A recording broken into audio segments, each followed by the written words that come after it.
Lord మన ప్రభు అయిన యేసుక్రీస్తు పరిశుద్ధ నామంలో దేవుని ప్రియులైన మీ అందరికీ వందనాలు తెలియజేస్తున్నాను. ప్రియ విశ్వాసులారా, నేటి నుంచి మనం ఎఫెసీయులకు రాసిన పత్రికను ధ్యానం చేసుకుంటాము. ఈ పత్రిక యొక్క గ్రంథకర్త పౌలు గారు. రచించిన కాలం క్రీస్తు శకం సుమారు 60-62 మధ్యలో తాను రోమా చెరసాలలో ఉన్నప్పుడు చెరసాలలో నుండి ఈ పత్రిక వ్రాసారు. ఎఫెసీ, ఫిలిప్పి, కొలస్సీ అలాగే ఫిలెమోను. ఈ 4 పత్రికలను చెరపత్రికలు అంటారు. అంటే రోమా చెరసాలలో ఉండి ఈ 4 పత్రికలు వ్రాసి నలుగురు ద్వారా ఇచ్చి పంపించారు. ఎఫెసీ పత్రిక తుకికు అనే వ్యక్తి ద్వారా ఇచ్చి ఎఫెసుకు పంపించారు. అలాగే ఒనేసిము ద్వారా ఫిలెమోనుకు రాసిన పత్రిక ఫిలెమోనుకి పంపించారు. ఇంకా ఎఫ్రోదీతు, ఎపఫ్రా వలన ఫిలిప్పి, కొలస్సీ పత్రికలను కూడా ఇచ్చి ఈ నలుగురి ద్వారా 4 ప్రాంతాలకు 4 పత్రికలను వ్రాసి అందచేశారు పౌలు గారు. తాను రోమా చక్రవర్తి ఎదుటే తాను విషయం అంతా చెప్పుకుంటాను అన్నాడు. ఎందుకంటే యెరూషలేములో కుయుక్తిగా ఆయన్ని ఎలాగైనా పట్టుకొని చంపాలని కొందరు మేము ఆయన్ని చంపే వరకు ఆహారం పుచ్చుకోము, ఏమి తినము, ఏమి త్రాగము అన్నట్లుగా శపథం చేసుకున్నారు. అలాంటి వారి అల్లరి నుండి తప్పించబడ్డానికి పౌలు గారు ఒక ప్రాంతం నుండి మరో ప్రాంతం, మరో ప్రాంతం నుండి అలాగ వెళుతూ అధికారుల ఎదుట, అధిపతుల ఎదుట నిలబడ్డప్పుడు ఎవరి ద్వారా ఆయనకి ఏమీ కలగకపోవడంతో నేను రోమా చక్రవర్తికే, సీజర్‌కే నా మనువంతా చెప్పుకుంటాను అన్నప్పుడు ఇంక చక్రవర్తిని ఈయన కలవటానికి కొంతకాలం పడుతుంది కాబట్టి, ఆ కాలం నిర్బంధంలో రోమా ప్రాంతంలో చెరసాలలో ఉంచారు. చెరసాలలో ఉండి కూడా పౌలు గారు ఈ పత్రికలు రాస్తూ ఉన్నారు. ఎవరికి రాసారంటే ఎఫెసీయులకు.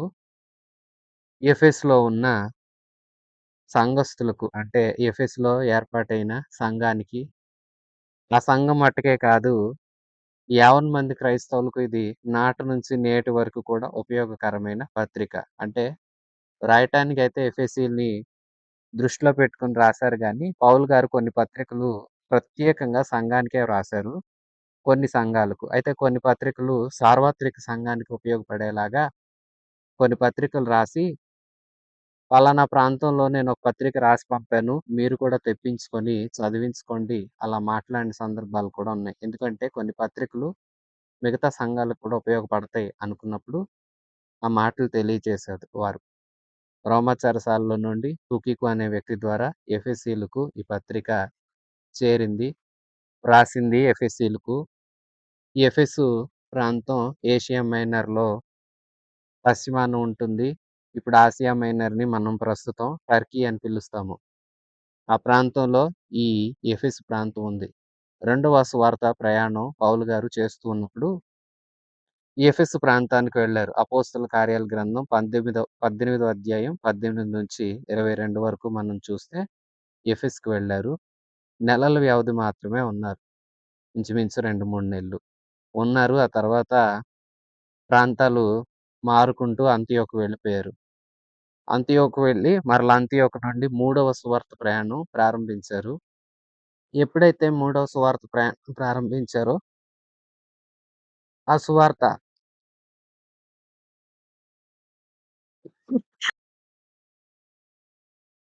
ప్రయాణంలో అపోస్తలుల కార్యాల గ్రంథం 19వ అధ్యాయంలో ఎఫెసులో ఆయన జరిగించిన పరిచర్య వివరాలున్నాయి. ఇంచుమించు 2-3 సంవత్సరాల వ్యవధిలో ఆ ప్రాంతంలో ఉన్నారు. ఎక్కువ కాలం ఒక చోట ఉండి పరిచర్య చేసిన ప్రాంతమని చెప్పవచ్చు. ఎఫెసులో ఉండి ఆయన చేసిన పరిచర్యకు ప్రతిఫలంగా చాలా విశేషమైన సువార్త పరిచర్య జరిగింది. అనేకులు ఆసియా మైనర్‌లో ఉన్న వారందరూ విన్నారేమో, ఆయన దేవుని వాక్యాన్ని అందరికీ వినిపించారేమో అని కూడా చెప్పవచ్చు. అంతగా ఆ ప్రాంతంలో పరిచర్య జరిగింది. ఇక ఈ పుస్తకంలో 6 అధ్యాయాలుంటాయి. 155 వచనాలను మనం చూస్తాము.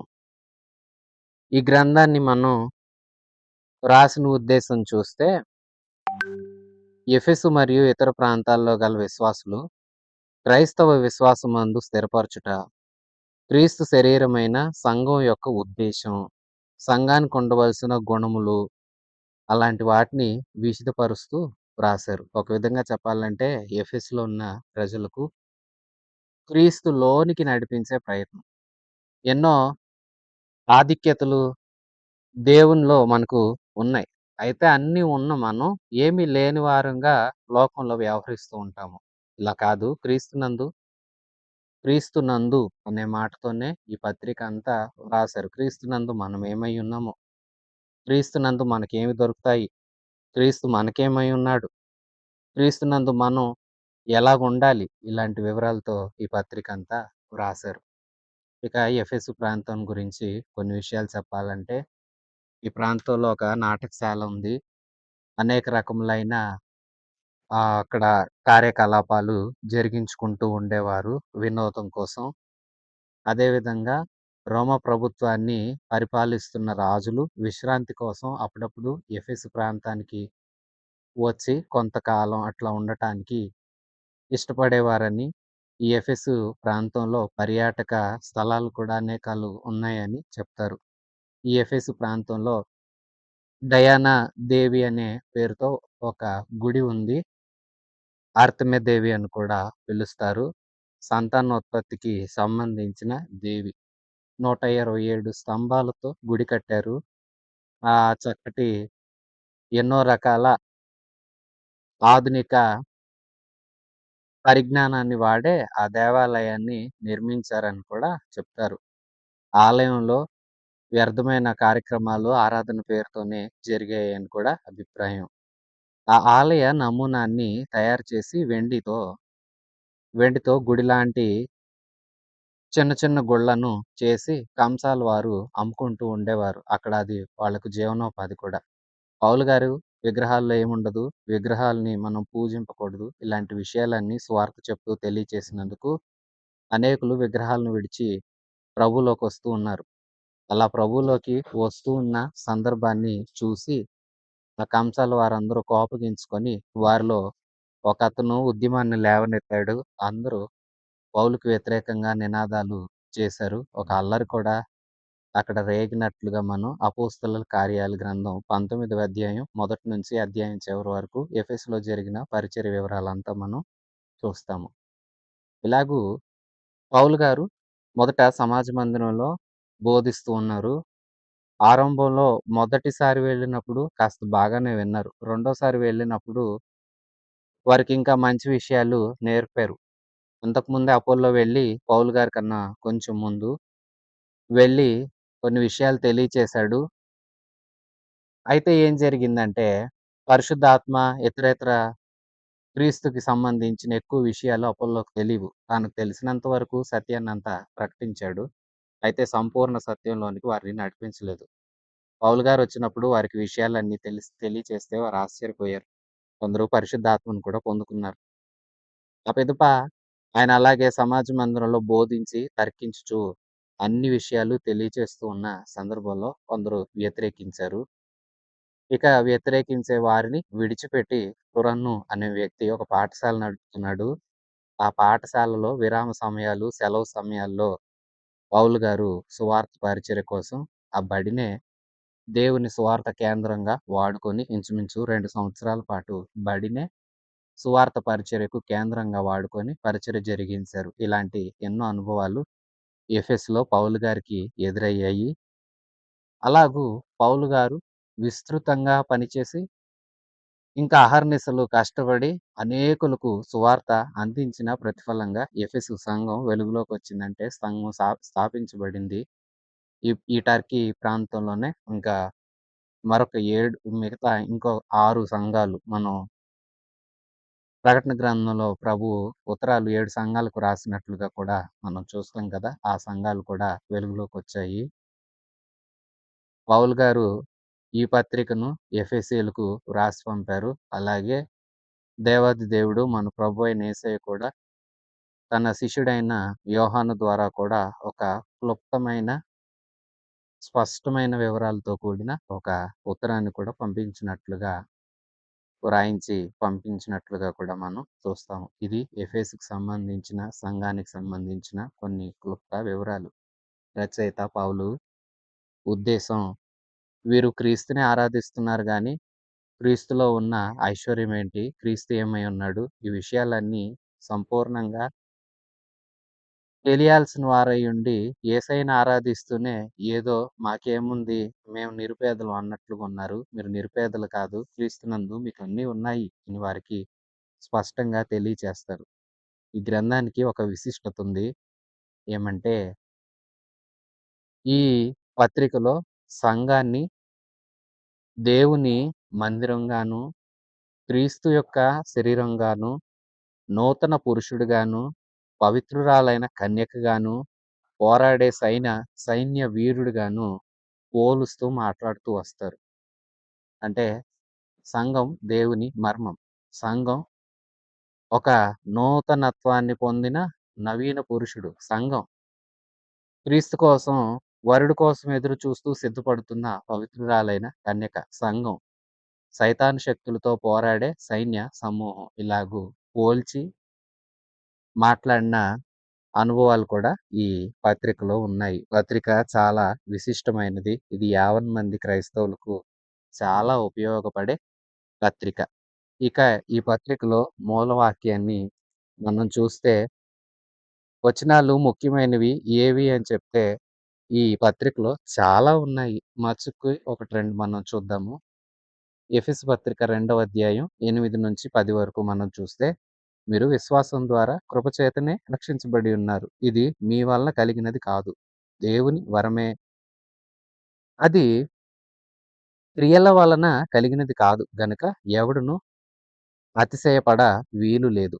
మరియు వాటియందు మనము నడుచుకొనవలెనని దేవుడు ముందుగా సిద్ధపరిచిన సత్క్రియలు చేయుటకై మనము క్రీస్తు యేసునందు సృష్టించబడిన వారమై ఆయన చేతి పని అయి ఉన్నాం. మనమే దేవుని చేతి పని. మనం అందుకోసమే సృష్టించబడ్డాం. రక్షించబడింది కృపచేతే. ఇది క్రియల వల్ల కలిగింది కాదు అంటున్నారు. 4వ అధ్యాయం 1 నుంచి. కాబట్టి మీరు సమాధానమును బంధము చేత ఆత్మ కలిగించు ఐక్యమును కాపాడుకొనుటయందు శ్రద్ధ కలిగిన వారై ప్రేమతో ఒకరినొకరు సహించుచు, మీరు పిలువబడిన పిలుపునకు తగినట్లుగా దీర్ఘశాంతముతో కూడిన సంపూర్ణ వినయంతోనూ సాత్వికంతోనూ నడుచుకోవాలెనని ప్రభువును బట్టి ఖైదీనైన నేను మిమ్ముని బ్రతిమలాడుతున్నాను. ప్రేమ కలిగుండండి. చెరసాల్లో ఉన్నాను ప్రభు కోసం. అలా ఉండి నేను మిమ్మల్ని బ్రతిమాలి చెప్తున్నాను. ఆత్మ కలిగించే ఐక్యతను కాపాడుకోండి. సంఘం ఐక్యంగా ఉండాలి. మీరు ఐక్యత నుండి తొలగిపోవద్దు. సాత్వికత, ప్రేమ ఇలాంటి మంచి లక్షణాలు మీ నుండి విడిపోకూడదు. 5వ అధ్యాయం మొదటి వచనం. కావున మీరు ప్రియులైన పిల్లల వలె దేవుని పోలి నడుచుకొనండి. క్రీస్తు మిమ్మును ప్రేమించి పరిమళ వాసనగా ఉండుటకు మన కొరకు తన్ను తాను దేవునికి అర్పణముగాను బలిగాను అర్పించుకొనెను. అలాగుననే మీరు ప్రేమ కలిగి నడుచుకోండి. ఇలాగా చాలా చక్కటి వచనాలు ఈ పత్రికకు మూల వచనాలుగా మనం చదవవచ్చు. ఎంతో ఆసక్తికరమైన విషయాలను పేర్కొంటూ ఈ యొక్క పత్రికను విశ్వాసులందరికీ ఎంతో ఉపయోగపడేలాగా, క్రీస్తు లోనికి ఇంకను నడిపించేలాగా ఈ పత్రిక ఉంటుంది. పత్రికను శ్రద్ధగా ధ్యానం చేసుకుందాము. ఎఫెసీయులకు రాసిన పత్రిక 1వ అధ్యాయం 1వ వచనం నుంచి. దేవుని చిత్తము వలన క్రీస్తు యేసు అపోస్తలుడైన పౌలు ఎఫెసులో ఉన్న పరిశుద్ధులను, క్రీస్తు యేసునందు విశ్వాసులైన వారికి శుభమని చెప్పి వ్రాయునది. మన తండ్రి అయిన దేవుని నుండియు ప్రభువైన యేసుక్రీస్తు నుండియు మీకు కృపయు సమాధానమును కలుగునుగాక. మన ప్రభువైన యేసుక్రీస్తు యొక్క తండ్రియగు దేవుడు స్తుతింపబడునుగాక. ఆయన క్రీస్తునందు పరలోక విషయములలో ఆత్మ సంబంధమైన ప్రతి ఆశీర్వాదమును మనకు అనుగ్రహించెను. ఎట్లనగా, తన ప్రియునియందు తాను ఉచితముగా మనకు అనుగ్రహించిన తన కృప మహిమకు కీర్తి కలుగునట్లు తన చిత్త ప్రకారమైన దయా సంకల్పం చొప్పున యేసుక్రీస్తు ద్వారా తనకు కుమారులుగా స్వీకరించుటకై మనలను ముందుగా తన కోసము నిర్ణయించుకొని, మనము తన ఎదుట పరిశుద్ధులమును, నిర్దోషులమునై ఉండాలని జగత్తు పునాది వేయబడక మునిపే ప్రేమ చేత క్రీస్తులో మనలను ఏర్పరచుకున్నారు. ప్రియవిశ్వాసులారా, పౌలు గారు చాలా క్లుప్త పరిచయం. దేవుని చిత్తం వలన క్రీస్తు యేసు అపోస్తలుడను స్పష్టంగా చెప్తారు. నేను మనుషుల వలన ఏర్పాటు చేయబడిన వాడిని కాదు. ప్రతి పత్రికలోనూ ఈ మాట చెప్తారు. మీరేమనుకుంటున్నారు? మనుషులు నన్ను నియమించి పంపలేదు. ఒక సంస్థ నాకు తర్ఫీదు ఇచ్చి పంపలేదు. ప్రభువు చేత ఎన్నిక చేయబడ్డాను. ఆయన చిత్తం వలన అపోస్తలుడనయ్యాను. నేను పౌలుని. అపోస్తలుడంటే దేవుని చేత పిలువబడి, దేవుని చేత పంపబడినవాడు. అపోస్తలులు అందరికీ ఈ లక్షణాలుంటాయి. వారు దేవుని చేత పిలువబడిన వారై ఉండాలి. యేసుక్రీస్తు ప్రభువు 12 మంది శిష్యుల్ని పిలిచారు. అందులో యూదా ద్రోహం చేశాడు. ఆ యొక్క స్థానం నుండి తొలగించబడ్డాడు. ఆ స్థానమందు శిష్యులైతే మత్తీయని ఎన్నుకున్నారు. కానీ ప్రభువు పౌలునే కోరుకున్నట్లుగా మనం అనుకోవచ్చు. ఎందుకంటే మత్తీయ వివరాలు ఎక్కడ ఉండవు. ఎన్నుకున్న చోట తప్ప. కానీ పౌలు గారు చేసిన పరిచర్య ఉంది. ఎందుకంటే మనుషులు మత్తీయని ఎన్నుకున్నారు. ప్రభువు పౌలుని ఎన్నుకున్నాడు. ఆ సంఖ్యను పౌలు ద్వారా దేవుడు పూర్తి చేయించుకున్నాడు. పౌలు కూడా వాళ్ళలాగానే పిలువబడినవాడు. 2 పంపబడినవాడు. ఆ శిష్యుల్ని దేవుడే మీరు వెళ్ళండి, సువార్త చెప్పండి అని పంపిన దేవుడే అపోస్తలుడైన పౌలును కూడా అన్యుల దగ్గరికి నేను నిన్ను పంపుతాను. నువ్వు వెళ్ళాలి. నా నామాన్ని భరించాలి. నా నామాన్ని గురించి ప్రకటించాలని దేవుడే పంపాడు. అపోస్తలులకు స్వస్థపరిచే వరాలు, అద్భుత కార్యాలు చేసే శక్తి, ఇలాంటి అపోస్తలులకు వరాలు కూడా ఉన్నాయి. పౌలు గారికి కూడా ఉన్నాయి. అందుకే అంటున్నాడు, నేను దేవుని చేత చిత్త ప్రకారం ఏర్పాటు చేయబడిన వాడిని పౌలును. ఎఫెసులో ఉన్న పరిశుద్ధులకు, అలాగే క్రీస్తునందున్న విశ్వాసులైన వారందరికీ శుభం అని చెప్పి రాస్తున్నాను. ముందే చెప్పాను కదా! ఇది ఎఫెసుకి మాత్రమే కాదు. క్రీస్తునందున్న విశ్వాసులందరికీ, పరిశుద్ధులు, క్రీస్తు రక్తం చేత కడగబడి పరిశుద్ధపరచబడిన వారు. విశ్వాసులు, యేసు ఉన్నాడు, మాకై త్యాగం చేశాడు, మేము ఆయనలో ఉన్నాము, ఆయన మమ్మల్ని నడిపిస్తాడు, ఆయన మమ్మల్ని త్వరలో వచ్చి తన రాజ్యానికి తీసుకెళ్ళిపోతాడు అనే విశ్వాసంతో ఉన్నవారందరికీ శుభం అని చెప్పి వ్రాస్తూ దీవిస్తున్నాడు. మన తండ్రి అయిన దేవుని నుండి, ప్రభు అయిన యేసుక్రీస్తు నుండి కృప, సమాధానం. క్రీస్తు కృప. కృప అర్హత లేని వారికి అర్హతనివ్వటం, యోగ్యులు కాని వారిని తీసుకొని వచ్చి యోగ్యతనివ్వటమే కృప. కృప యొక్క నిర్వచనం అని చెప్పవచ్చు. కృపకు నిర్వచనం ఏంటి? కృప కొలత లేనిది. నిర్వచించలేము. ఒక స్పష్టమైన మాటలో కృపను తేలగొట్టలేము. అది విశేషమైనది. జాలికి మించింది, దయకు మించింది, వర్ణించలేని ఒక అనుభూతి. ఆ కృపతోనే ప్రభు మనందరినీ పిలుచుకున్నాడు. తన బిడ్డలుగా ఉండనిచ్చాడు. ఇది ఆయన కృపే. ఆయన కృప ద్వారా ఎవరైతే క్రీస్తు దగ్గరకొచ్చారో వారు తండ్రితో సమాధాన పడతారు. అందుకని కృపయు, సమాధానం అని ప్రతి పత్రికలోనూ ఈ దీవెన కలిపి మాట్లాడతాడు. కృపతో రాకుండా తండ్రితో ఎవరు సమాధాన పడలేరు. తండ్రితో సమాధానం కావాలా? అయితే నీకు క్రీస్తు కృప కావాలి. కృప లేనిదే సమాధాన పడలేవు. సమాధానం కావాలన్నా కృప కావాలి. కృప ఉంటేనే సమాధానం ఉంటుంది. అందుకే 2 కలిపి ఎప్పుడు చెప్తారు. మన ప్రభు అయిన యేసుక్రీస్తు యొక్క తండ్రి యొక్క దేవుడు స్తుతించబడాలి. ఆయనకే స్తుతి చెల్లిస్తున్నాను. మహిమ ఆయనకే కలుగును గాక. అన్నింటికి ఆయనే కర్త. ఎందుకంటే ఆయన క్రీస్తు యేసునందు పరలోకమందున్న పరలోక విషయాలలో ఆత్మ సంబంధమైన ప్రతి ఆశీర్వాదాన్ని మనకిచ్చినందుకు దేవుని స్తుతిస్తున్నాను. అవును, క్రీస్తు యేసునందే మనకు పరలోకపు ఆశీర్వాదాలన్నీ దయచేయబడుతున్నాయి. పరలోకమందున్న దేవుడు గొప్ప దేవుడు. ఆయన మనకై భూమి మీదకు వచ్చాడు. క్రీస్తు ప్రభు మన కోసం భూమి మీదకు రాకుండా ఉండి ఉంటే, ఈ ఆశీర్వాదం మనకు లభ్యమయ్యేదే కాదు. పరలోకానికి హక్కుదారులం అయ్యేవాళ్ళం కూడా కాదు. అన్నీ వచ్చాయంటే క్రీస్తునందే, క్రీస్తు ద్వారానే వచ్చాయి. ఇవన్నీ మనకు ఇచ్చిన తండ్రిని నేను స్తుతిస్తున్నాను అంటున్నాడు పౌలు. ఎందుకంటే తన ప్రియుని యందు తాను ఉచితంగా మనకు అనుగ్రహించిన కృపా మహిమకు కీర్తి కలగాలని తన చిత్త ప్రకారమైన దయా సంకల్పం చొప్పున యేసుక్రీస్తు ద్వారా తనకు కుమారులుగా మనల్ని స్వీకరించాలని మనల్ని ముందుగా తన కోసం నిర్ణయించుకొని మనము తన ఎడల పరిశుద్ధులము, నిర్దోషులంగా ఉండాలని జగత్తు పునాది వేయకముందే ప్రేమ చేత క్రీస్తులో మనల్ని ఏర్పాటు చేసుకున్నాడు. ప్రియశ్వాసులారా, చదవబడిన 6 వచనాల్లోనే ఎంతో స్పష్టమైన వివరాలు చెప్తున్నారు. ఒకటి, క్రీస్తునందు పరలోక విషయములైన ఆత్మ సంబంధమైన ఆశీర్వాదాలు మనకున్నాయి. వింటున్నారా? క్రీస్తు ద్వారానే ఆశీర్వాదం. అవి ఆత్మ సంబంధమైన ఆశీర్వాదాలు. మనిషి లౌకికమైన ఆశీర్వాదాల కోసం ఎదుగుతాడు. స్థలం కావాలి, పొలం కావాలి, ఉద్యోగం కావాలి, ఆహారం కావాలి, ధనం ఉండాలి, బంగారం ఉండాలంటాడు. ఇవన్నీ ఇక్కడే విడిచిపెట్టి వెళతాము ప్రియ విశ్వాసులారా. మనకు కావాల్సింది ఆత్మ సంబంధమైన ఆశీర్వాదాలు. అవి క్రీస్తునందు దొరుకుతాయి. బంగారం కావాలా? నీవు కష్టపడితే నీవు కొనుక్కోగలుగుతావు. స్థలమో, పొలమో కావాలా? అది కూడా అంతే కదా! కష్టపడితే కొనుక్కోగలుగుతావు. అయితే పరలోక సంబంధమైన ఆశీర్వాదం అలాగ రాదు. అది క్రీస్తునందే వస్తుంది. క్రీస్తునందు ఎలా వస్తుంది? క్రీస్తుకి మనం క్రీస్తు ద్వారా కుమారులం అవుతున్నాము. యేసుక్రీస్తు ప్రభు పరమును విడిచి మన కోసం వచ్చాడు. మన కోసం వచ్చిన ప్రభువు ఉన్నతమైన దేవుడు. ఈ దేవాది దేవుడు మనకు తన కృపతో ఆశీర్వాదాన్ని ప్రసాదిస్తున్నాడు. ఎలాగంటే తన కుమారుడు కార్చిన రక్తం ద్వారా ఆ రక్తాన్ని విశ్వసించిన మనందరము ఆయన కుమారులం అవుతున్నాము. ఇలాగ అవ్వాలని ఆయన మనల్ని ముందుగానే ఏర్పాటు చేసుకున్నాడు. క్రీస్తునందు మనం ముందే ఎన్నిక చేయబడ్డాం. ప్రేమతో ఏర్పాటు చేసుకున్నాడు. నిన్ను నన్ను ఎప్పుడో చూశాడు తండ్రి. చూసిన తండ్రి క్రీస్తు ద్వారా నిన్ను నన్ను నియమించుకున్నాడు. అంటే మనం రక్షించబడ్డానికి క్రీస్తు కారకుడయ్యాడు. క్రీస్తునే మనకు రక్షణ సాధనంగా తండ్రి ఏర్పాటు చేశాడు. మరి ఏ విధంగానూ రక్షణ రాదు. యేసుక్రీస్తు శిలువ త్యాగం ద్వారానే వస్తుంది. యేసుక్రీస్తు ద్వారా మనం ఏర్పాటు చేయబడిన వారమంట. యేసుక్రీస్తు ద్వారానే మనం కుమారులమంట. యేసుక్రీస్తు ద్వారానే మనకు ఆశీర్వాదం అంట. అర్థమవుతుందా? క్రీస్తు ఏర్పాటు చేసుకున్నాడు. ఏర్పాటు లేని వారు కుమారులు కారు. కుమారులు కాని వారికి ఆశీర్వాదాలు రావు. అంతే. అదే చెప్తున్నారు పౌలు. ముందుగానే ఏర్పాటు చేసుకున్నాడు.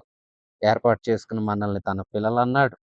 పిల్లలన్న మనకు తన ఆశీర్వాదాన్ని కూడా ఇస్తూ ఉన్నాడు. అందుకై దేవునికి స్తోత్రం. 7వ వచనం నుంచి. దేవుని కృపా మహదైశ్వర్యమును బట్టి ఆ ప్రియుని యందు ఆయన రక్తము వలన మనకు విమోచనమును అనగా మన అపరాధములకు క్షమాపణ మనకు కలిగి ఉన్నది. చూసారా? ఇది ఎలా కలిగింది? ఏర్పాటు. ఏర్పాటు ఉంటే సరిపోయిందా? మనం పిల్లలం అయిపోయామా అంటే? కాదు కాదు. ఏర్పాటు ఉన్నా మనం ఆయన పిల్లలం అవటానికి విమోచన కార్యక్రమం జరిగింది. క్రీస్తు ప్రభు మనందరి అపరాధాల కోసం సిలువనందు మన కోసం మరణించాడు. ఆయన సిలువనందు మరణించి తాను కార్చిన అమూల్యమైన, ప్రశస్తమైన కోడెల యొక్క, ఎడ్ల యొక్క రక్తం కాదు. అది అమూల్యమైన, ప్రశస్తమైన క్రీస్తు రక్తం. యవ్వన కాల పరిశుద్ధ రక్తం. రక్తం మనకై కార్చబడుట ద్వారా మనం రక్షించబడ్డాము. ఏర్పాటు చేసుకున్న దేవుడే మనకు విమోచన క్రయధనాన్ని చెల్లించాడు. అంటే ఏర్పాటు చేసుకున్న ఆయనే మన కోసం వెల చెల్లించాడు. చూసారా? ఎంతో మర్మంగా అంటే చాలా లోతుగా మాట్లాడుతున్నాడు పౌలు. మనం ఊరకే సంఘస్థులము అయిపోలేదు. ఏర్పాటు చేసుకున్నాడు. ఏర్పాటు చేసిన మన కోసం ఆయనే వెల కట్టాడు. వెల కట్టి మనల్ని పిలిచాడు. పిలువబడిన మనం ఆయన దగ్గరకు వచ్చాము. వచ్చిన మనం విశ్వాసిస్తున్నాము. విశ్వాసం ద్వారా పిల్లలమవుతున్నాము. పిల్లలవటం ద్వారా వారసులమవుతున్నాము. అంటే వాగ్దానాలు పొందుకుంటున్నాం. దీవెనలు అందుకుంటున్నాం. ప్రియ విశ్వాసి, ఆయన ఎంత ఏర్పాట్లు మన కోసం చేశారో చూడండి. ఆలోచన చేయండి. ఏర్పాటు చేసుకున్నాడంట. ఏర్పాటు ద్వారా మనం నేరుగా రాలేకపోయాము. ఏర్పాటు చేయబడిన మనం విమోచించబడవలసి వచ్చింది. ఎందుకంటే ఏర్పాటు చేసుకున్నాడు. ఆయన మనల్ని ఆశపడ్డాడు. మనం ఉండాలని కోరుకున్నాడు. అయితే మనం ఏ స్థితిలో ఉన్నాము? పాపపు స్థితిలో ఉన్నాం. ఏర్పరచబడిన మనం పాపపు స్థితి పోతేనే ఆయన దగ్గరికి రాగలుగుతాం. పిల్లలం అవ్వగలుగుతాం. అందుకనే దేవుడు మనల్ని ముందుగానే ఏర్పాటు చేసుకున్నాడు. ఏర్పాటు చేసుకున్న మన కోసం తన ప్రియ కుమారుని ద్వారా రక్తం చిందింపచేసి, శుద్ధీకరణ తానే చేసి, మనందరి పాపాల నుంచి తన పవిత్ర రక్తం ద్వారా పవిత్రపరిచి, రక్తాన్నే వెలగా చెల్లించి, తన ప్రాణాన్నే క్రయధనంగా ఇచ్చి, మనందరిని విమోచించాడు. విమోచించి మన అపరాధాలను తుడిచిపెట్టాడు. మన పాపాలను కడిగాడు. కడగబడిన మనమే ఇప్పుడు పిల్లలమవుతాము. పిల్లలమైతే దీవెనలు పొందుతాము. చూడండి ఎంత ఉన్నతమైన విషయాన్ని మనం ఆలోచన చేయాలి. ఉన్నతమైన భాగ్యం మనకుంది. కానీ మనం ఆలోచన చేయక, జ్ఞానం లేక దాని నుండి తొలగిపోతున్నామేమో ఒకంత పరీక్షించుకోవాలి. 8వ వచనం. కాలము సంపూర్ణమైనప్పుడు జరగవలసిన ఏర్పాటును బట్టి ఆయన తన దయా సంకల్పం చొప్పున తన చిత్తమును గూర్చిన మర్మమును మనకు తెలియచేసి, మనకు సంపూర్ణమైన జ్ఞాన వివేచన కలుగుటకు ఆ కృపను మన ఎడల విస్తరింపచేసెను. ఈ సంకల్పమును బట్టి ఆయన పరలోకంలో ఉన్నవే గాని, భూమి మీద ఉన్నవే గాని, సమస్తమును క్రీస్తునందు ఏకముగా సమకూర్చవలెనని తనలో తాను నిర్ణయించుకొనెను. మరియు క్రీస్తునందు ముందుగా నిరీక్షించిన మనము తన మహిమకు కీర్తి కలగజేయాలని దేవుడు తన చిత్త ప్రకారమైన సంకల్పాన్ని బట్టి మనల్ని ముందుగా నియమించి ఆయన యందు స్వాస్థ్యముగా ఏర్పరచెను. ఆయన చిత్తానుసారంగా చేసిన నిర్ణయం చొప్పున సమస్త కార్యములను జరిగించుచున్నాడని మీరును సత్యవాక్యమును అనగా మీ రక్షణ సువార్తను విని క్రీస్తునందు విశ్వసించి వాగ్దానం చేయబడిన ఆత్మచేత ముద్రించబడ్డారు.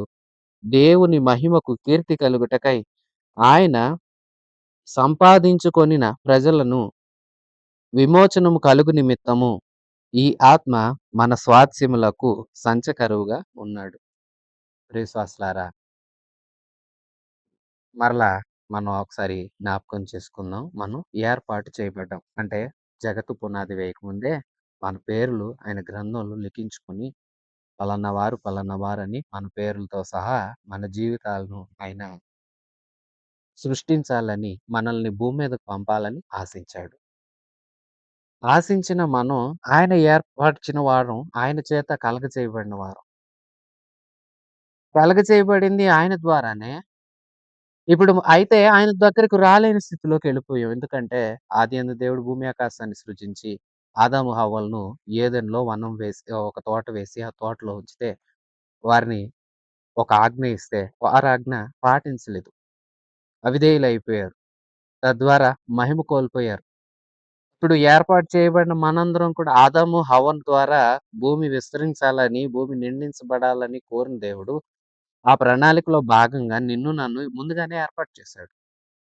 ఏర్పాటు చేయబడిన మనము ఇప్పుడు ఈ ఆదాము, హవ్వల అవిధేయత వలన మనలో అందరిలో పాపపు స్వభావం వచ్చింది. ఈ స్వభావం మనందరిలో నుండి తొలగిపోవాలని క్రీస్తు ప్రభువునే మనందరి కోసం ప్రాయశ్చిత్తము చేసే ఒక యాగముగా, ఒక సాధనంగా తండ్రి నియమించాడు. కుమారుడైన క్రీస్తు ద్వారా వీరందరికీ విమోచనం కలగచేసి, విమోచించబడిన వీరందరినీ నా బిడ్డలుగా స్వీకరిస్తాను, నాతో సమాధానపరుచుకుంటానని ముందే నిర్ణయించాడు. కాలం సంపూర్ణమైంది. ఒకానొక కాలం సమయం వచ్చింది. ఆ సమయం వచ్చినప్పుడు తన దయా సంకల్పం చొప్పున తాను ముందే నిర్ణయించిన విధానాన్ని బట్టి క్రీస్తు ప్రభువుని కన్యమరియ గర్భాన భూమి మీద అవతరించేలాగా ఏర్పాటు చేశాడు. ఏర్పాటు చేయబడిన ఆ ఏర్పాటుని బట్టే ఆయన యందు విశ్వాసం ఉంచిన మనందరము ఆయన పిల్లలమవుతాము. ఆయన రక్తం చేత కడగబడి పరిశుద్ధులమవుతాము. పరిశుద్ధులమైన ఆ కడగబడిన మనందరం క్రీస్తు తోడి వారసులము. వారసులమంటే అన్ని ఆశీర్వాదాలకు హక్కుదారులం. అలాగే క్రీస్తు స్వాస్థ్యం అంతటికి హక్కుదారులు. భూమి మీద ఉన్నవి, అలాగే ఆకాశమందున్నవి సమస్తము మనకెంతో ఉన్నతమైన స్వాస్థ్యం ఉంది. ఈ స్వాస్థ్యానికి క్రీస్తుతో కూడా మనకు కూడా హక్కు ఏర్పాటు చేశాడు తండ్రి. ఈ హక్కు, ఈ స్వాస్థ్యాన్ని మనం పొందాలి. పొందుతామంటానికి సూచనగానే అంటే క్రీస్తు ఏం చెప్పారు? నా దగ్గరికి నా మాటలు వినండి. సర్వ సృష్టికి సువార్త చెప్పండి. నమ్మిన వారందరూ రక్షించబడతారు. నమ్మని వారికి శిక్ష. నమ్మిన వారు రక్షింపబడతారు. రక్షింపబడిన వారు పరలోక రాజ్యం చేరతారు. పరలోక రాజ్యంలో మన కోసం ఉన్నతమైన ఆనందకరమైన జీవితం ఎదురు చూస్తూ ఉంది. ఇప్పుడు అది ఇస్తాడా? ఇవ్వడా? నేను నమ్మితే వస్తుందా? రాదా? నిజంగా వాగ్దానాలు ఉన్నాయా? లేదా? పరలోక రాజ్యపు అనుభవం నాకుంటుందా? లేదా? అనే ఆ స్వాస్థ్యాన్ని నేను పొందుతానా? లేదా? అనే అనేక రకాల ప్రశ్నలున్నాయి మనిషి యొక్క మనసులో. ఉన్న ఈ ప్రశ్నలన్నిటికీ సమాధానంగానే తన ఆత్మను పంపించాడు సంచకరువుగా అంటే అడ్వాన్స్ భయాన్ని. ఏదైనా మనం స్థలం కొనే ముందు కాస్తంత డబ్బులు ఇస్తాము. ఇది మా పేరుతో ఉంచండి. మేము మిగతా ధనాన్ని కూడా కట్టాక ఇది పూర్తిగా మా ఆధీనంలోకి రావాలి అనే గుర్తుగా కొంత అడ్వాన్స్ ఇస్తాం కదా! అలాగే నీకు నాకు స్వాస్థ్యం ఇవ్వబోతున్న తండ్రి ఎప్పుడో ఏర్పాటు చేశాడు తన కుమారుని ద్వారా మనకు రక్షణ కలగాలని. ఆ రక్షణ యందలి విమోచనం ద్వారా మనం ఆయన పిల్లలం కావాలని. ఆయన పిల్లలమైన మనందరికీ ఆయన స్వాస్థ్యాన్ని ఏర్పాటు చేశాడు. అది ఉన్నతమైన స్వాస్థ్యం. ఆ స్వాస్థ్యం నేను మీకు ఖచ్చితంగా ఇస్తాను అనే దానికి అభయమే పరిశుద్ధాత్మ దేవుడు. ఈ ఆత్మదేవుడు మనలో ప్రవేశిస్తాడు. మనలో క్రీస్తు లక్షణాలను ఏర్పాటు చేస్తాడు. క్రీస్తుకు నచ్చేలాగా మనల్ని మారుస్తాడు. క్రీస్తుకి నచ్చనిది మనలో నుండి దూరపరుస్తాడు. మనల్ని తన కోసం ముద్రిస్తున్నాడు. క్రీస్తు బిడ్డలుగా మారుస్తున్నాడు. ఎవరైతే ఈ ఆత్మ ద్వారా ముద్రించబడుతున్నారో, ఈ ఆత్మ ద్వారా ఎవరైతే ముద్రించబడి వీళ్ళు క్రీస్తు సొత్తు అని మార్చబడుతున్నారో, మార్చబడిన వారందరికీ ఆ స్వాస్థ్యము దొరుకుతుంది. ప్రియశ్వాసులారా, చూసారా ఎంత ప్రక్రియ ఉందో. సంఘం అంటే ఏదో నలుగురు వ్యక్తులు చేరి 4 పాటలు పాడి, 2 ప్రార్థనలు చేసి, కాసేపు సేవకులేదో వాక్యం చెప్తే వినేసి వెళ్ళిపోదాం. ఆ తర్వాత ఇష్టం వచ్చినట్లు జీవిద్దాం అనుకుంటున్నారా? అది సంఘం కాదు. సంఘం దేవుని చేత ఏర్పాటు చేయబడింది. దేవుడు భూమి మీద తనకు స్వకీయ సంపాద్యంగా ఉండాలని ఇశ్రాయేలీయుల్ని ఏర్పాటు చేసుకున్నాడు. పరలోకమందలి ఆనందాన్ని పొందుకోవాలని, ఆ పరలోకమందలి ఆనందానికి హక్కుదారులుగా మనల్ని కూడా ఏర్పాటు చేశాడు. ఇశ్రాయేలీయులు ఏర్పాటు చేయబడిన వారే కానీ తాము ఏర్పాటులో నుండి తప్పటడుగు వేసుకున్నారు. అయితే దేవుని దయా సంకల్పం చొప్పున తాను కాలం సంపూర్ణమైనప్పుడు మనకై క్రీస్తుని పంపారు. ఈ క్రీస్తునందుల విశ్వాసం ఉంచిన వారందరూ రక్షించబడతారు, విమోచించబడతారు. విమోచించబడిన వారందరూ పరిశుద్ధులుగా మారతారు. అలాగ మారుస్తాడు పరిశుద్ధాత్మ దేవుడు. తన ఆత్మను అనుగ్రహిస్తాడు, పరిశుద్ధపరుస్తాడు, ముద్ర వేస్తాడు. వీళ్ళు క్రీస్తు పిల్లలు అని ముద్ర వేస్తాడు. ముద్ర వేయబడిన వారందరూ పరలోకంలో స్వాస్థ్యాన్ని అనుభవిస్తారు, ఆనందాన్ని అనుభవిస్తారు. ఇదంతా తాను ముందుగానే ఏర్పాటు చేసుకున్నాడు. ఎఫెసీయులారా, వింటున్న విశ్వాసులారా, అందరూ వినండి. పౌలు గారు అదే చెప్తున్నారు. నేడు దేవుని లేఖనాలు మనతో కూడా అవే విషయాలు మాట్లాడుతుంది. ఇంత మీకోసం తండ్రి చేస్తే ఎప్పుడో ఏర్పాటు చేశాడంట. ఏర్పాటు చేయబడిన మనం విమోచించబడాలని తన ప్రియ కుమారుడిని పంపాడంట. ఆయన రక్తం ద్వారా మన పాపాలకు ప్రాయశ్చిత్తం చేశాడంట. కుమారులుగా ఉండమని పిలిచాడంట. ఉంటున్న మనకు పరలోక విషయాలకు సంబంధించిన ఆత్మ సంబంధమైన ఆశీర్వాదాలు ఇస్తున్నాడంట. పరలోక రాజ్యంలో తన బిడ్డలైన వారికి గొప్ప స్వాస్థ్యాన్ని ఇస్తాడంట. ఆ స్వాస్థ్యం మనకి ఇస్తాననే అభయముద్రే పరిశుద్ధాత్మ దేవుడంట. ఈ పరిశుద్ధాత్మ దేవుని పని ఏంటంటే యేసుక్రీస్తుకి నచ్చేలాగా ఆ వాగ్దానాలకు, ఆ స్వాస్థ్యానికి మనం హక్కుదారులయ్యేలాగా మనలో కార్యం జరిగించి మనల్ని క్రీస్తుకు నచ్చేలాగా ముద్రిస్తాడంట. మార్చి ముద్ర వేస్తాడు. కడిగి శుద్ధి చేసి ఇది కడగబడింది, ఇది శుద్ధి చేయబడింది అని ఫైనల్‌గా స్టాంప్ వేస్తాడు పరిశుద్ధాత్మ దేవుడు. ఎవరైతే ఆ స్టాంప్ పొందుకుంటారో వారినే తండ్రి క్రీస్తు తోడి వారసులుగా పరిగణిస్తాడు. మరి మిగతా వారు వారి ఆత్మకు చోటివ్వలేదు. ఆత్మ వారిలో నివసింపలేదు. వారు ఎడతెగక పాపం చేస్తున్నారు. పాపపు స్థితిలో ఉన్నారు గనక వారి మీద స్టాంప్ ఉండదు. స్టాంప్ ఉండని వారు పరలోకానికి వెళ్ళరు. ముద్ర కావాలి. ముద్ర పరిశుద్ధాత్మ దేవుడు వెయ్యాలి. వేయాలంటే ఆత్మదేవుడు వాక్యం ద్వారా నీలో పని చేస్తాడు. నీకు వాక్యాలు గుర్తు చేస్తాడు. తప్పిదాలు ఒప్పిస్తాడు. ఒప్పుకోవాలి. నూతన తీర్మానంలోనికి నడిపిస్తాడు. తీర్మానం చేసుకోవాలి. పాపాన్ని విడిచిపెట్టమంటాడు. విడిచిపెట్టాలి. తీర్పు రాబోతుంది. భయం కలిగి జీవించమంటాడు. అలాగ భయం కలిగి జీవించాలి. క్రీస్తులాగా దినదినం మారుస్తాడు. మార్పు నొందాలి. అప్పుడే ముద్ర వేస్తాడు. వీళ్ళు నా పనిలో అంటే పరిశుద్ధాత్మ దేవుడు సాక్ష్యం ఇస్తాడు. సాక్ష్యపు ముద్ర అది. యేసుక్రీస్తు చూసినప్పుడు చెప్తారు. తండ్రికి చెప్తారు. ఇదిగో నాన్న, దేవా ఈ బిడ్డ నేను పంపిన ఆదరణకర్త అయిన పరిశుద్ధాత్మ ఏదైతే చెప్పారో అలాగ చేశారు. చేయడాన్ని బట్టే పరిశుద్ధాత్మ ఈ బిడ్డను ముద్రించాడు. ఇతడు ముద్రించబడినవాడు. ప్రత్యేకమితుడు. నన్ను పోలి బ్రతికాడు భూమి మీద అంటూ సాక్ష్యం ఇస్తాడు యేసయ్య. అలాగు నీకు నాకు ఆ సాక్ష్యం ప్రభు ఇస్తే, తండ్రి అయిన దేవుడు మనకు స్వాస్థ్యాన్నిస్తాడు, ఆనందాన్నిస్తాడు, సంతోషాన్నిస్తాడు. ప్రియ విశ్వాసులారా, ఈ ఆనందం, ఈ ఉన్నతమైన స్వాస్థ్యం నీవు కూడా పొందగోరుతున్నావా? అయితే మనకు జ్ఞానం కావాలి. దానికోసం పౌలు 15వ వచనం నుంచి 21వ వచనం వరకు ప్రార్థన చేస్తున్నారు. రండి పౌలు ప్రార్థన చూద్దాము. 15వ వచనం. ఈ హేతువు చేత ప్రభువు అయిన యేసునందలి మీ విశ్వాసమును గూర్చియు, పరిశుల పరిశుద్ధులందరి ఎడల మీరు చూపుచున్న విశ్వాసమును గూర్చియు నేను వినినప్పటి నుంచి మీ విషయమై మానక దేవునికి కృతజ్ఞతాస్తుతులు చెల్లించుచున్నాను. మరియు మీ మనోనేత్రాలు వెలిగించబడినందున ఆయన మిమ్మును పిలిచిన పిలుపు వలనైన నిరీక్షణ ఎటిదో, పరిశుద్ధులలో ఆయన స్వాస్థ్యము యొక్క మహిమైశ్వర్యం ఎటిదో, ఆయన క్రీస్తునందు వినియోగపరచిన బలాతిశయమును బట్టి విశ్వసించు మనయందు ఆయన చూపుచున్న తన శక్తి అపరిమితమైన మహాత్యమెటిదో మీరు తెలుసుకోవాలని మన ప్రభువు అయిన యేసుక్రీస్తు యొక్క దేవుడైన మహిమ స్వరూపియగు తండ్రి తన్ను తెలుసుకొనుటయందు మీకు జ్ఞానము ప్రత్యక్షతయు గల మనస్సు అనుగ్రహించునట్లు నేను నా ప్రార్థనలయందు మిమ్మల్ని గురించి విజ్ఞాపన చేయుచున్నాను. ఆయన ఆ బలాతిశయము చేత క్రీస్తును మృతులలో నుండి లేపి సమస్తమైన ఆధిపత్యము కంటెను, అధికారము కంటెను, శక్తి కంటెను, ప్రభుత్వముల కంటెను ఈ యుగమందు మాత్రమే గాక రాబోవు యుగమందును పేరు పొందిన ప్రతి నామము కంటెను ఎంతో హెచ్చుగా పరలోకమందు ఆయనను తన కుడి పార్శ్వమున కూర్చుండబెట్టుకొని ఉన్నాడు. మరియు ఆయన పాదముల క్రింద సమస్తమును ఉంచి సమస్తమైనవి ఆయనను సంఘమునకు శిరస్సుగా నియమించెను. ఆ సంఘము ఆయన శరీరము, సమస్తము పూర్తిగా నింపుచున్న వాని సంపూర్ణతయై ఉంది. విశ్వాసులారా, 21వ వచనం వరకు ప్రార్థన చేస్తున్నాను. నేనేం ప్రార్థన చేస్తున్నాను?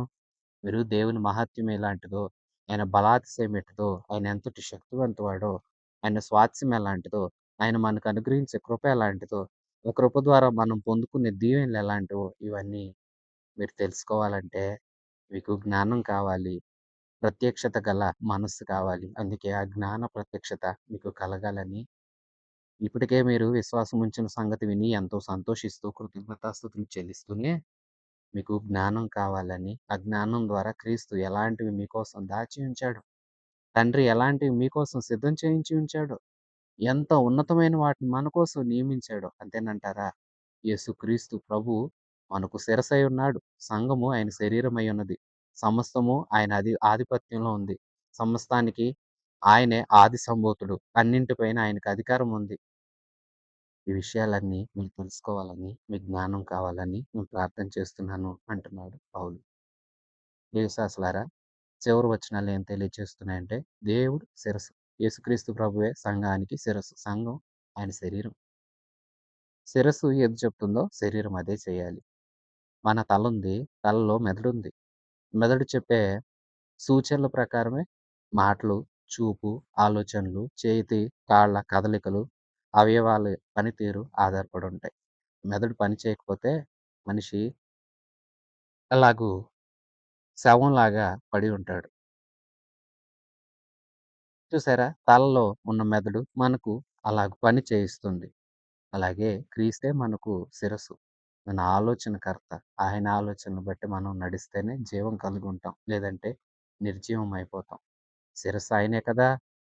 అలాగే సమస్తం ఆయనే కదా! ముందుగా ఏర్పాటు చేసింది ఆయనే కదా! విమోచనం క్రీస్తునందే కదా! స్వాస్థ్యము క్రీస్తులోనే కదా! ఆశీర్వాదం క్రీస్తు వలనే కదా!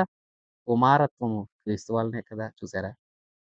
అన్నీ క్రీస్తునందే, క్రీస్తులోనే, క్రీస్తు వలనే. ఈ విషయం మీరు తెలుసుకోవాలి. మీకు జ్ఞానం కావాలి. జ్ఞానం ఉంటేనే మీరు క్రీస్తు దగ్గరకు రాగలుగుతారు. అన్నీ క్రీస్తే కాబట్టి క్రీస్తు దగ్గరకొస్తే అన్నీ ఉన్నాయి. మీకు జ్ఞానం లేకపోతే క్రీస్తు దగ్గరికి రారు. లోకంలో వెతుకుతారు. దీవెన కావాలి, ఆశీర్వాదం కావాలని. అదే మీకు జ్ఞానం ఉంటే క్రీస్తు దగ్గరకొస్తారు. ఎందుకంటే అన్నీ క్రీస్తే కాబట్టి. క్రీస్తే అన్నీ అని మీకు తెలిసే జ్ఞానం మీకు కావాలని నేను ప్రార్థన చేస్తున్నా అంటున్నాడు. ప్రియవిశ్వాసి, నీకు ఈ జ్ఞానం ఉందా? ఈ క్రీస్తుని నీ స్వకీయ రక్షకుడిగా అంగీకరించావా? యేసుక్రీస్తుని నీ సొంత రక్షకుడిగా అంగీకరించి, ఆయన అనుగ్రహించిన పరిశుద్ధాత్మ ద్వారా పరిశుద్ధాత్మ దేవుడు ఎలాగూ నీకు బోధిస్తున్నాడో అలాగే నీవు నడిపించబడుతున్నావా? నీవు అలాగ నడిపించబడితే నిన్ను క్రీస్తు బిడ్డగా ముద్రిస్తాడు. ముద్రించబడితే నీకు స్వాస్థ్యం దొరుకుతుంది. ఆశీర్వాదం దొరుకుతుంది. మనకు ఆశీర్వాదాలున్నాయి. మనకు స్వాస్థ్యం ఉంది. మనకు వారసత్వం ఉంది. మనకొక ఏర్పాటుంది. మనకై ఒకాయన విమోచన చేశాడు. ఎవరాయన? స్వాస్థ్యం ఇచ్చేదెవరు? అన్నీ ఇచ్చేదెవరంటే అన్నింటికి జవాబు క్రీస్తే. ఈ క్రీస్తుని నువ్వు కలిగి ఉన్నావా? ఈ క్రీస్తుకు దూరంగా వెళ్ళి ఆస్తి సంపాదించాలి, స్వాస్థ్యం సంపాదించాలి, పేరు ప్రఖ్యాతులు సంపాదించాలి, పరలోకంలో స్థానం సంపాదించాలంటే రాదు.